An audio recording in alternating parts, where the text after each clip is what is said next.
Hey everybody, and welcome back to a book club.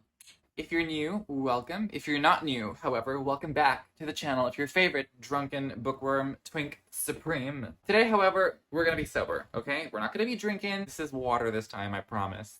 I want this to remain a book channel and not a channel that gets like routinely flagged for promoting alcoholism for minors. No, we don't want to do that. What we do want to do is talk about literature, so that's what I'm going to do today. And we are going to be having a chill chat about the books I read in January. Buckle in your seatbelts. Click, click. So unlike most wrap-ups, I'm not going to be talking about every single book I read this month. It wasn't really a good reading month for me. I'm going to be leaving out a lot. But there are a couple of books that stood out for one reason or another, so that's what I'm going to be talking about today. So let's just jump right in. The first book I'm going to be talking about is The Wife Upstairs by Rachel Hawkins. This is a book that I gave 3 stars to. So this is a classic retelling of the book Jane Eyre by Charlotte Bronte. Now, I have a very special attachment to that book because that was the first classic I ever read by myself at the age of 12. We follow a woman, a protagonist named Jane, and over here, she falls in love with this guy named Eddie, whose wife recently died, or did she? Now, the thing is that this is a thriller, so Jane has a dark past that she'd like to leave behind, you know? Meanwhile, Eddie over here has some sketchy things in his past involving his missing wife. So I liked this book. I didn't love it. It was fast-paced enough to get the job done, but it wasn't really anything spectacular as far as thrillers go. The aspect I enjoyed the most was probably Jane's storyline. That's where all the thrills came from. What I did not particularly care for were the other characters in the book, which just sucks because like a huge chunk of the story focuses on the backstory of Eddie and his presumably deceased wife. And all those chapters that cover the backstory feel more romance than thriller, and you know how I am towards the romance genre. It's just not my thing. What I did like was the ending. I thought that it was very different from the book. If you read Jane Eyre, I'm sure you know that there is a fire involved, and there is one over here too. I'm gonna try to be as vague as possible, but the reason it happens over here is quite different from how it goes down in Jane Eyre, and this ending does have some darkness to it that I appreciated. If you, however, have read the book and you want to hear a spoilerific take on the thing, I do have a video, luckily for you, where I get drunk and talk about all the fucking shit that happens in this book, because a lot happens, which is why I just had to, I just had to. This is the video, link in description, be sure to check that out. So the next book I want to talk about is a book that I am so excited to share to you because I love this book so much. This has easily become one of my new favorite horror books of all time, and that is 12 Nights at Rotter House by J.W. Walker. I gave this book 5 stars. It was so fucking good. This book came out of nowhere. I had never heard about this book before, but for some reason I was watching a video by one of my favorite horror booktubers, Chapter Stacks, and she talked about it and she said that she liked it a lot, and I looked it up. The plot sounded very interesting. I think I must have finished it in one sitting. I just could not put this book down. This book was simultaneously not at all what I expected, yet everything I needed. We follow a guy named Felix. He is a writer. He writes about haunted places. I think he's like a travel writer or something. He is a bit down on his luck. He is struggling to make ends meet. His marriage is on the rocks. But he manages to get the owner of this haunted house, this notorious haunted house that nobody has covered at length, to let him stay in the house for 13 nights in hopes that he can write something that could get him some money. So he gets his friend Thomas to agree to stay in this house with him in hopes that he could get his big break. Thomas is there for moral support. So this book probably sounds like this other horror book I talked about on this channel called Kill Creek, but oh my gosh, I loved this one so much more. I complained that Kill Creek felt like a horror thesis. This felt so much less like that and more of like a deep character study into the minds of two truly broken men. The more we read into their friendship, the more we realize that Tom's decision to stay in the house with Felix was for moral support and because he kind of owed it to Felix because of something that he had done that ruined their friendship.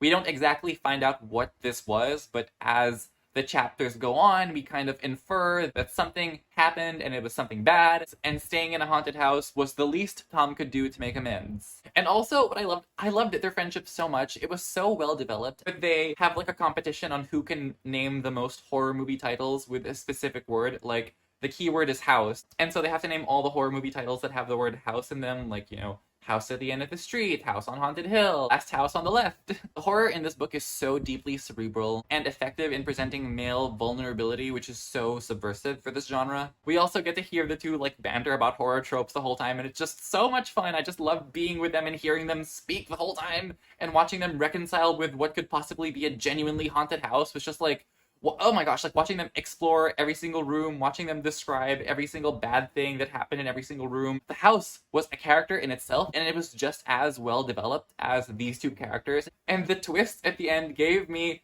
all the goosebumps, 5 out of 5 stars for sure.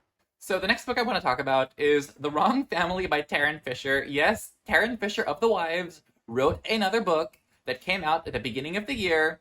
And I read this book because you, my lovely viewers, voted for it on Instagram for me to drunkenly review it, and I obliged. I did. I read the book. I got drunk. I reviewed it on camera. It got real messy. And it's up here for you to watch. Link in description. So this is my second time reading a book from Tarryn Fisher, who again wrote one of BookTube's most infamous books, The Wives. Now, I gave this book 3 stars. It was good, but not fantastic. I didn't like it as much as The Wives. But the thing with The Wives is that, like, it genuinely felt like it was, like, building up to something. The reason why people hate it so much is because it built up to something and didn't offer good enough answers. Like, the twist in The Wives is complete bullshit. But over here, the twists come out a bit too early, so then we spend vast swathes of the book just, like, you know, kind of in dead air. And I feel like I know that Tarryn Fisher knew that there wasn't enough in terms of twists in this book, because the finale is stuff fucking happens out of nowhere. So Tarryn Fisher basically sets up a bunch of emotionally dysfunctional people, and she attempts to convince us throughout the entirety of this book that any of these people could lose their shit at any time. She basically turns all these emotionally dysfunctional people into ticking time bombs who could go off at any moment, and that's what I perceived when I was reading this book. I was like, at some point, someone's gonna lose their shit. Yes, someone loses their shit. In the most Murphy's Law, anything that can go wrong did, completely ass-pull out of nowhere scenario. You will have to read the book, or if you don't want to read the book, watch my spoiler review, drunken spoiler review of it if you want to know what happened. After The Wives, if you've decided you didn't want to read from this author anymore, I wouldn't blame you. 3 stars. So the next book I want to talk to you about is one that I'm sure everybody has already read by now. Everybody and their grandma was talking about it back in 2014 or 2015. At that point on BookTube, when YA dystopian was the shit, was thebomb.com, an author named Marie Lu dropped this book onto the scene. Legend by Marie Lu. I finally read it for the first time, and it was so good. I get the hype. This is the first book in Marie Lu's Legend series, and it was so fucking good. We follow a guy named Day and a girl named June, and they don't know each other upon the book starting, but the way their stories intertwines does really elevate the stakes of both their personal missions in this story. I'm trying to be vague, but yeah, really good stuff. So for the 5 of you who have not read this book yet, I might as well just tell you what it's about. It's set in this future dystopian United States where the country is divided into 2 halves. One side is called the Republic, the other side is called the Colonies. And basically these kids are trained to be soldiers from a very young age. And I'm sure you can imagine where it goes from there. So I was in a huge reading slump this month.